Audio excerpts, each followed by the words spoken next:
Jai Shri Radhakrishna. Welcome to Sangeeta's kitchen. कशा आहात तुम्ही सर्वजण? मस्त आहात ना?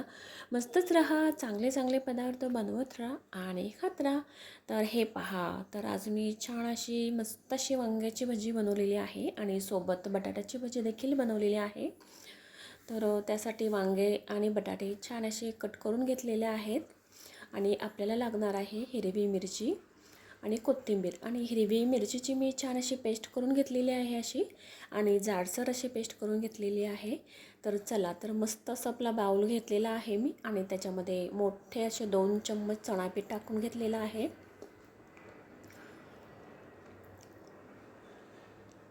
आणि आत्ता याच्यामध्ये आपल्याला मिरचीची पेस्ट टाकून घ्यायची आहे आणि साधारण जाडसर अशी पेस्ट आपल्याला करून घ्यायची आहे. आणि कोथिंबीर म्हणाल तर तुम्ही भरपूर अशी कोथिंबीर वापरली तरी देखील चालू शकतं. खूप छान असे भजी लागतात खायला. आणि चवीनुसार फक्त असं आपल्याला मीठ टाकून घ्यायचं आहे याच्यामध्ये. आणि तुम्हाला जर आवडत असेल तर तुम्ही खायचा सोडा देखील याच्यामध्ये घालू शकता. आणि किंचित असं जिरं टाकून घेतलेलं आहे मी. आणि हे सगळं मिश्रण आपल्याला छान असं मिक्स करून घ्यायचं आहे. आणि थोडंसं स्टार्टिंगला पाणी टाकायचं आहे आपल्याला, जेणेकरून पिठामध्ये अशा गुठळ्या राहणार नाहीत. स्टार्टिंगला असं थोडं थोडं पाणी टाकलं की असं पिठाच्या गुठळ्या वगैरे अशा राहत नाहीत. तर आता आपल्याला लागेल तसं आपल्याला पाणी टाकून घ्यायचं आहे. आणि आपल्याला पीठ असं जास्त असं पातळ देखील बनवायचं नाही आणि जास्त असं जाडसर देखील असं बनवायचं नाही. साधारण असं मीडियम असं पीठ करून घ्यायचं आहे आपल्याला.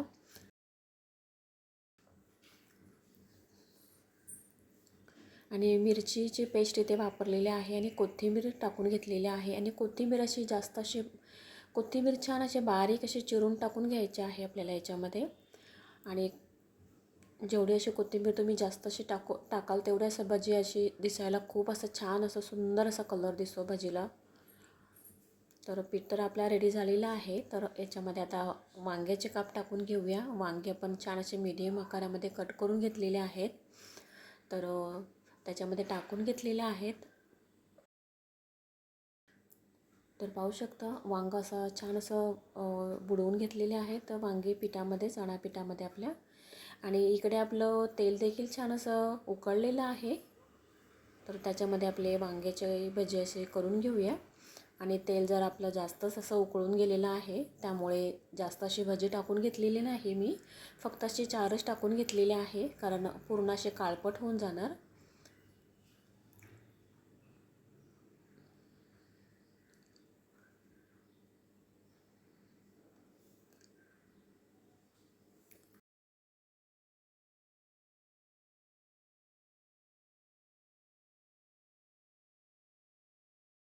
माझे आणखीनही व्हिडिओ आहेत.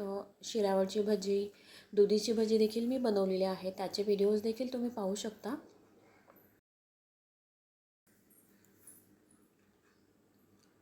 तर पाहू शकता आपलं तेल जास्त असं उकळलेलं आहे, त्यामुळे 4च अशी भजी काढून घेतलेली आहे मी. तर गॅसची फ्लेम थोडी आता मी कमी करून घेतलेली आहे. आणि आता आपण वांग्याची भजी काढून घेऊया. छान असं गोल्डन क्रिस्पी असं कलर येईपर्यंत आपल्याला छान अशी तळून घ्यायची आहेत भजी. आणि गरमागरम अशीच भजी आपल्याला खाऊन घ्यायची आहेत, कारण थोड्या वेळानंतर ही भजी अशी पूर्ण अशी मऊ पडून जाते.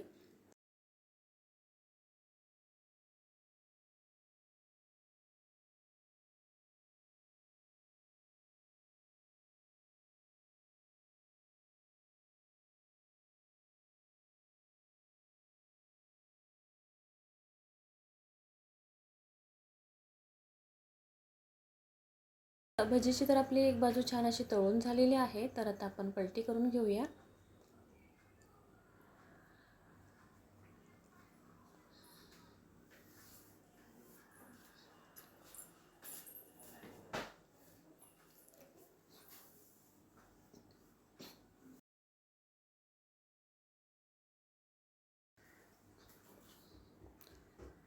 तर भजी तर आपली छान अशी तळून झालेली आहे. तर पाहू शकता वांग्याची भजी तर आपली खाण्यासाठी रेडी झालेलीच आहेत. आणि आपण छान अशी कोथिंबीर आणि हिरवी मिरची टाकून घेतलेली आहे भजीमध्ये, त्यामुळे भजी दिसायला खूप असे सुंदर असे दिसतात. कोथिंबीरमुळे खूप असा सुंदर असा कलर येतो भजीला. तर एका टिश्यू पेपरवर आपण भजी काढून घेऊया आणि आता आपण बटाटे भजी देखील करून घेऊया. बटाटे भजी देखील खूप असे छान लागतात गरमागरम खायला. शेजवान चटणीसोबत खाऊ शकता किंवा अशी पुदिनाची चटणी देखील तुम्ही बनवू शकता. भजी खाण्यासाठी खूप छान लागतात खायला, किंवा टोमॅटो सॉससोबत देखील खाऊ शकता. आणि नुसती देखील खूप छान लागणार आहेत खायला भजी आपली, कारण आपण मिरची आणि कोथिंबीर इथे वापरलेली आहे भजीमध्ये. त्यामुळे तुम्ही नुसती देखील खाऊ शकता. खूप छान लागते चव भजीला.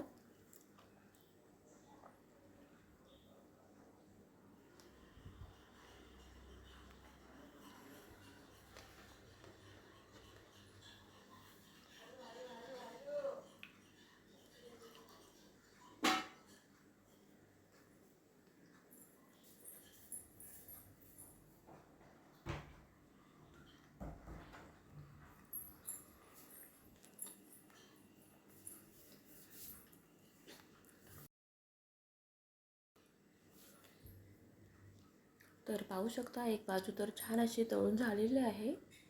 तर आपण पलटी करून घेऊया भजी आपली. तर छान अशी आलटी पलटी करून भजी छान अशी गोल्डन कलर येईपर्यंत आपल्याला तळून घ्यायचे आहेत.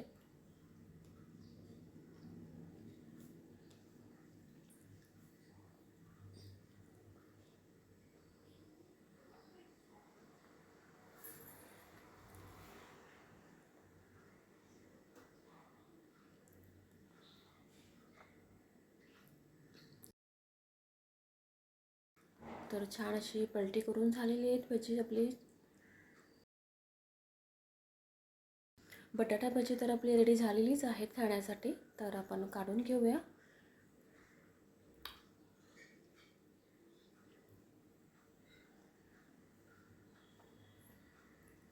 तर पाहू शकता खूप सुंदर असा कलर आलेला आहे भजीला.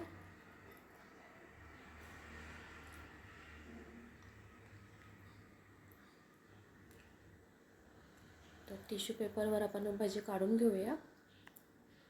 तर हे पहा, हे छान अशी आपली वांग्याची भजी रेडी झालेली आहेत खाण्यासाठी. आणि आता बटाट्याची भजी देखील आपली खाण्यासाठी रेडी झालेली आहे. तर वांग्याची भजी, बटाटा भजी खूप अशी छान अशी टम्म अशी फुगलेली आहे. तर पाहू शकता तुम्ही. तर पाहू शकता तुम्ही आपली छान अशी क्रिस्पी अशी गरमागरम वांगा भजी आणि बटाटा भजी रेडी झालेली आहेत खाण्यासाठी. तर तुम्ही जेवताना देखील ही भजी खाऊ शकता. आणि माझी रेसिपी जर तुम्हाला आवडली असेल तर ट्राय तर तुम्ही नक्कीच करा. लाईक करा, शेअर करा, सबस्क्राईब करा. Bye bye. भेटूया पुढच्या रेसिपीमध्ये.